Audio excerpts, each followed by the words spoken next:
La campagne pour les élections législatives est ouverte sur Mosaïque. Face à la caméra, les candidats se positionnent chaque jour sur une thématique d'actualité. La moralisation de la vie politique, l'emploi, l'éducation, l'écologie, l'Europe. Découvrez leur personnalité, leur vision d'avenir, tous les jours sur Mosaïque dans le 30 minutes. Bonjour à tous et bienvenue sur Mosaïque. Les belles journées estivales, ça donne envie de lézarder sur les pelouses et de se baigner. À Sarreguemines, il faut prendre son mal en patience. Les espaces extérieurs du centre nautique communautaire sont certes ouverts au public, mais impossible de se baigner à l'extérieur. Le bassin est vide, des travaux sont en cours pour réparer le tourbillon et changer des carreaux de carrelage. Le chantier devrait s'achever mi-juin. D'ici là, les baigneurs doivent se contenter des bassins intérieurs. Durée d'ouverture prolongée les dimanches, désormais jusqu'à 19h30. Lundi de Pentecôte, le centre nautique sera ouvert de 9h à 19h30 et l'espace détente de 9h à 13h. Voici l'info en bref. Gilles, votre spécialiste terrasse. Construction, aménagement, génie bois, une équipe de pros. Grève des pompiers peu suivie à Sarreguemines. Lancé par le syndicat des pompiers mosellans, le mouvement dénonce la baisse des effectifs de nuit et le manque d'embauche des pompiers professionnels. Grand Est, la transparence des élus publiée sur le web. 9 rubriques sont renseignées avec plus ou moins de précision selon les élus. Chacun peut donc s'intéresser à la déclaration de son député. Les 10 meilleurs à vélo qualifiés pour la finale départementale, 700 élèves avaient participé à ce 40e challenge inter-école de la Casque. Les 2 meilleurs élèves de chaque classe qualifiée ont rivalisé de dextérité. Les 10 premiers sont qualifiés pour la finale départementale. 60 jeunes mosellans ont participé au 2e rendez-vous de l'alternance organisé par la mission locale de Sarreguemines. Les intéressés pouvaient rencontrer les représentants de 14 CFA. Cet événement a permis de révéler des filières qui souffrent d'un manque de notoriété. Vers la fin des travaux rue Gutenberg en zone industrielle. Débutés en septembre 2016, les importants travaux pointent vers une fin de chantier. La couche finale des enrobés sera posée dans la nuit du 8 juin. Durant l'été, les finitions prendront le relais. Une saison culturelle placée sous le signe des fauves, parmi les rois de la scène, Francis Huster et Hugo Frey. Globalement, il y en a pour tous les goûts. Quant aux abonnements, ils augmentent un peu. Exemple 170 € pour 10 spectacles. Il y a tout juste un an, des travaux étaient menés à Großbliederstroff pour relier l'ensemble de la commune à la station d'épuration de Sarreguemines. Replay. À l'heure actuelle, seule une moitié de Großbliederstroff est reliée à la station d'épuration de Sarreguemines, le secteur sud. Le secteur nord, lui, est épuré par une station datant des années 80. Les premiers coups de pelle ont été donnés il y a 3 semaines et les travaux devraient durer dans leur totalité jusqu'à octobre. Le gros chantier actuellement en cours à Großbliederstroff se situe au niveau de la zone commerciale. L'avenue marchande disposera bientôt d'un rond-point supplémentaire et de contre-allées pour permettre aux automobilistes d'accéder plus facilement au commerce et ce, sans gêner la circulation. On regarde la page météo. Avec le Crédit Mutuel, partenaire des grands événements sportifs.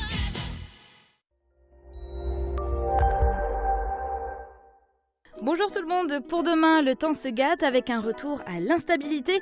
Les éclaircies vont laisser place aux nuages et il sera difficile d'échapper à une averse orageuse dans l'après-midi. Côté température, les minimales iront de 10 à 15 degrés, les maximales de 25 à 28 degrés. Demain nous sommes le vendredi 2 juin et nous fêtons les Blandines. Le soleil nous accompagnera de 5h30 à 21h29. Je vous souhaite à tous une excellente journée, à bientôt.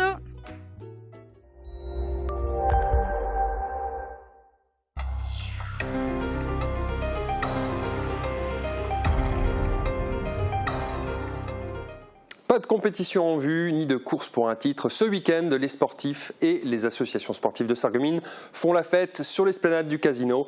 Ce sera le moment de tester et peut-être de se lancer dans une nouvelle activité. Cet événement, c'est la fête du sport. Regardez.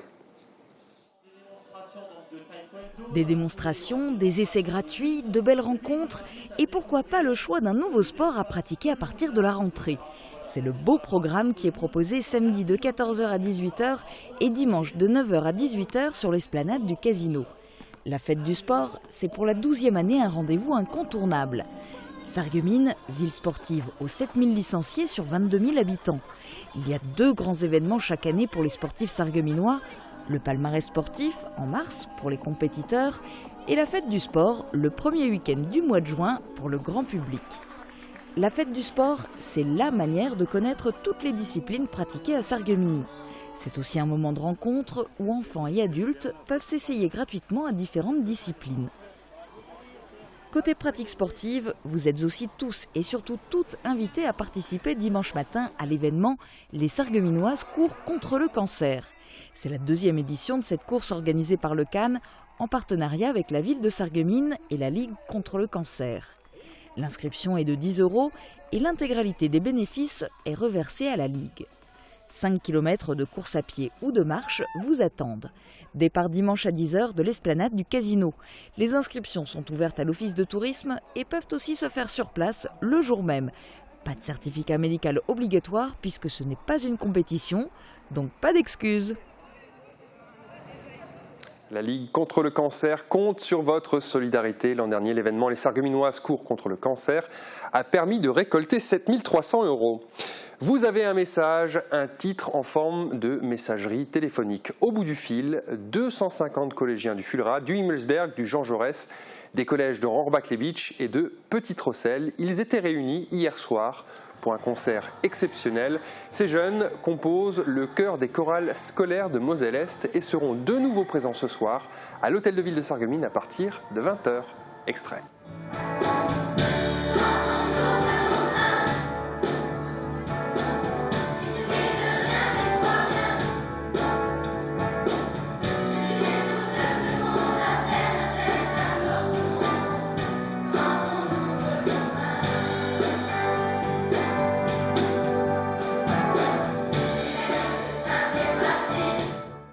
Autre concert, mais cette fois-ci à Rémelfin avec la 8e édition du festival REM. Un festival qui a su se créer une certaine notoriété et qui invite cette année 5 groupes internationaux qui se partageront les 2 scènes installées place du Château. Sandrine Serbino et Guillaume Dumonteil vous en disent plus. Les festivals de musique réunissent chaque année des millions de festivaliers et contrairement aux idées reçues, les festivals ne se déroulent pas que en juillet-août, ne sont pas forcément loin et ne sont pas forcément chers. La preuve avec le festival REM qui signe cette année sa 8e édition. Et pour ceux qui ne connaissent toujours pas, un petit rappel s'impose. Alors, Festival REM, festival international de musique, donc on reçoit des groupes de différentes nationalités, frontalières, donc luxembourgeois, allemands, on a déjà eu des Belges et bien sûr des Français. Et je ne vais pas faire durer le suspense, on s'attaque tout de suite au plus important dans un festival, la programmation. Cette année, donc 5 groupes. On commencera par des Allemands, Pete Miller Band, un groupe de Sulzbach, qui font des reprises pop-rock. Ensuite, on enchaînera sur un groupe de Saint-Avold, Acoustique Affinité, donc comme le nom l'indique, des reprises plutôt acoustiques. C'est leur propre composition, donc un groupe qui existe depuis pas mal d'années, une vingtaine d'années, ils viennent de sortir leur album. On enchaînera ensuite sur des Luxembourgeois, avec une note très rock, c'est le groupe District 7. Ensuite, notre groupe sans doute phare, ça sera Rosdal, donc du blues rock. C'est un groupe qui monte très fort, qui vient de sortir leur album en Europe, au Japon. Et ils seront là, ils ont joué il y a quelques jours sur une scène parisienne, ils seront à Rémelfin samedi, rien que pour vous. Et on finira par un groupe local, Monday Jam, qui vient de Forbach-Sarreguemines. Là aussi des reprises pop-rock. Et après cette autre édition, les organisateurs n'en sont pas à leur coup d'essai. Ils connaissent toutes les ficelles pour que les concerts s'enchaînent à la perfection et ils n'ont même pas peur de la météo. Le festival se déroule sur 2 scènes, ce qui permet d'avoir la musique en continu. Pendant qu'une scène joue, l'autre scène se prépare. Et chaque année, on réunit aux environs de 1500 à 2000 personnes. On a un énorme chapiteau également. Même s'il y a quelques gouttes de pluie, il n'y a pas de souci. Tout le monde peut se mettre à l'abri. La restauration est également assurée. Et pour finir de vous convaincre, il ne me reste plus qu'à vous dire que l'entrée est gratuite et que les bénéfices seront reversés à l'association Agir Ensemble. Rendez-vous donc ce samedi à partir de 17 h 30, place du Château à Rémelfin. Ça va rugir à Sarreguemines. La saison culturelle à venir est placée sous le signe des fauves. Les premiers lions ont été dévoilés parmi les rois de la scène. Francis Huster, Hugo Frey, Pascal Légitimus, François-Xavier Demaison ou encore Franck Ferrand feront étape à Sarreguemines. Il y aura aussi la comédie musicale Yves Olivier ou Le destin d'Yves Montand qui vient de décrocher le Molière du spectacle musical. Côté danse, le Grand Ballet de l'Opéra National de Kazan interprétera Esmeralda ou le Bossu de Notre-Dame. Il y en a pour tous les goûts, mais pour la première fois, il faudra mettre un peu plus la main en portefeuille. Les abonnements augmentent un peu, 66 € pour 3 spectacles, 100 € pour 5 spectacles et 170 € pour 10 spectacles, en vente à partir du 12 septembre. Comme à l'accoutumée, on est resté attaché à la palette la plus large possible qu'on puisse offrir à notre public, hein, c'est-à-dire de proposer une offre culturelle qui soit une offre populaire, mais populaire dans le sens le noble et accessible à tous.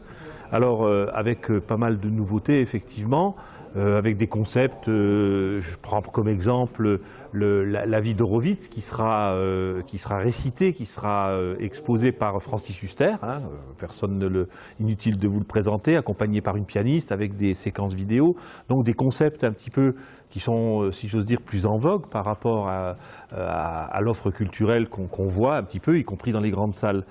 Et nous avons la prétention, évidemment, de proposer aussi ce type d'offre à notre public.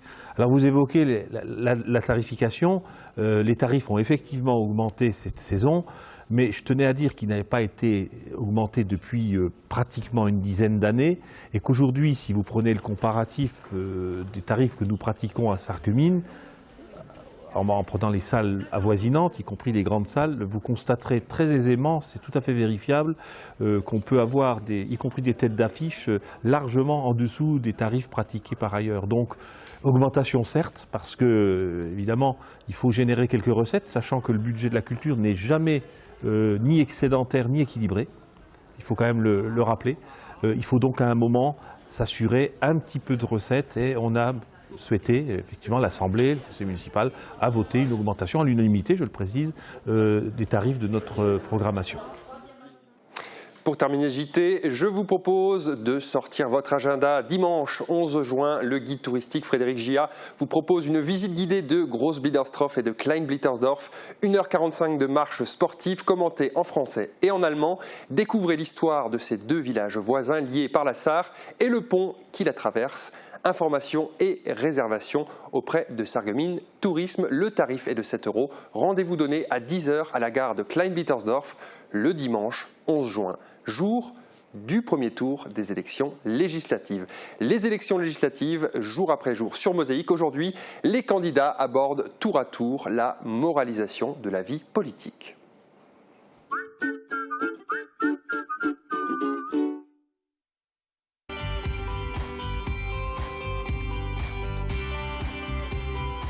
Avec des réseaux, nous avons équipé toutes nos salles de classe en ordinateurs modernes et tablettes, connexion Internet contrôlée et sécurisée et vidéoprojecteurs interactifs. Avec les solutions ID Réseau, vivez dans le monde de demain. Oh, oh, maintenant ça suffit. Hein. Toi, tu vas te faire appareiller. Restez en sécurité avec la passion de l'audition. Bien-être, hygiène, consommables, équipement de la maison. AVS Médical, notre métier, vous accompagner.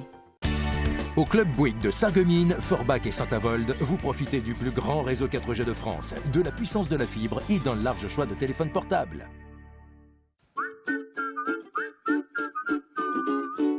Hasard du calendrier, c'est aujourd'hui que le ministre de la Justice, François Bayrou, présente son projet de loi de moralisation de la vie politique. La moralisation de la vie politique, c'est justement le premier thème auquel vont répondre les candidats aux élections législatives sur la circonscription de Sarreguemines. Excellente fin de programme et bonne journée à tous.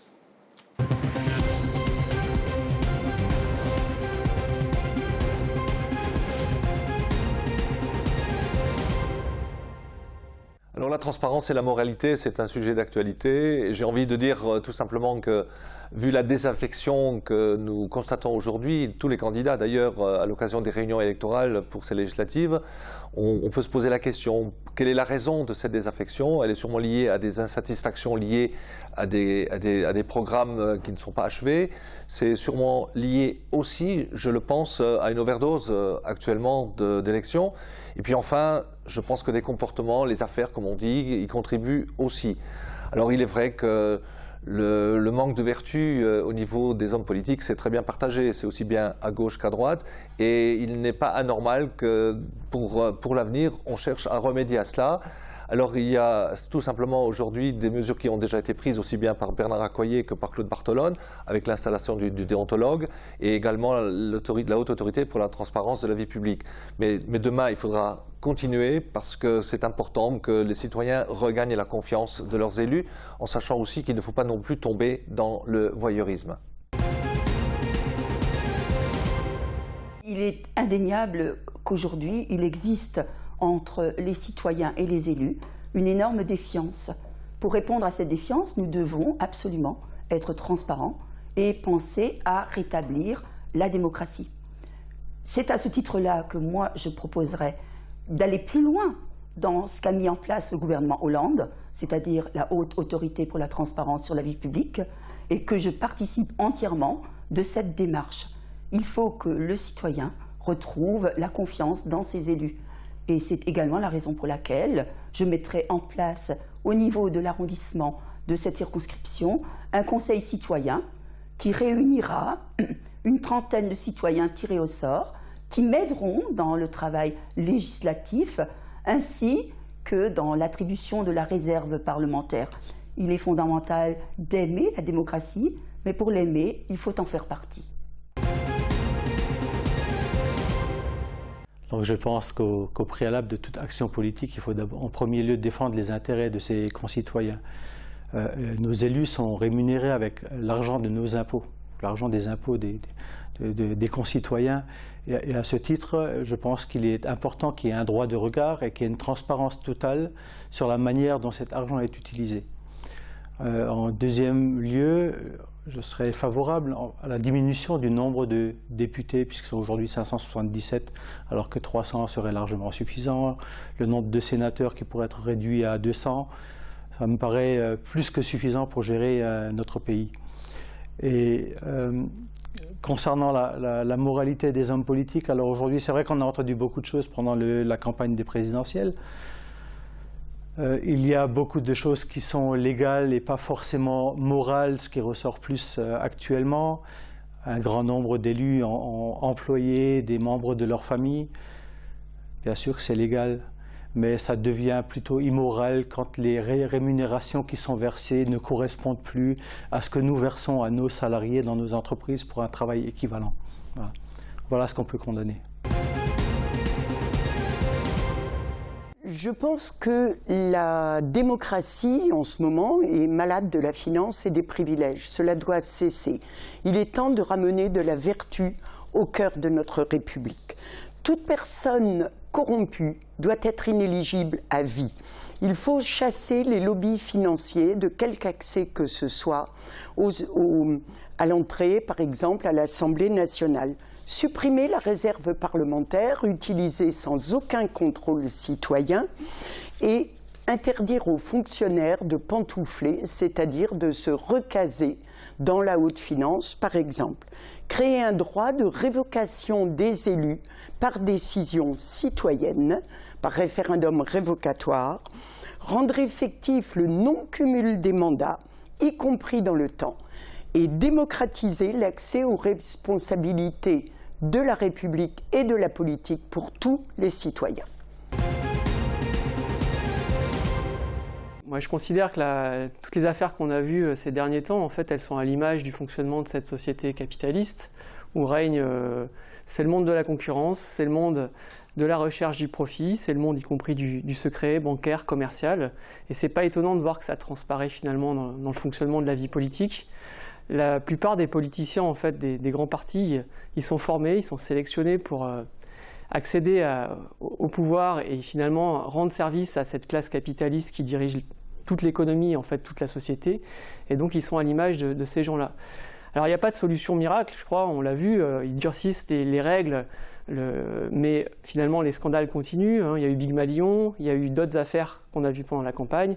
Et nous, on pense que pour contrôler justement la vie politique, il faudrait que les travailleurs contrôlent l'ensemble de l'économie et de la société et choisissent dans leur propre camp les gens qui les représentent. Alors notre organisation politique le pratique depuis longtemps. Nos députés reversent à 70% et une gestion collective, transparente est faite. Mais effectivement, ça doit aller dans l'ensemble de la vie politique, ça doit être réglementé.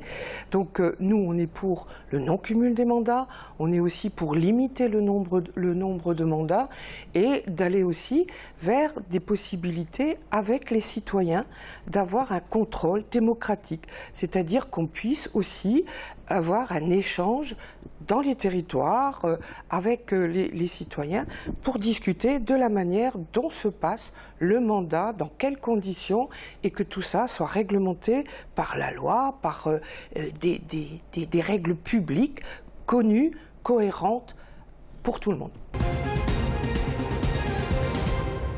C'est ce qui manque depuis 30 ans dans la classe politique. Aujourd'hui, d'avoir des élus exemplaires, d'avoir des élus qui sont en phase avec les attentes du peuple.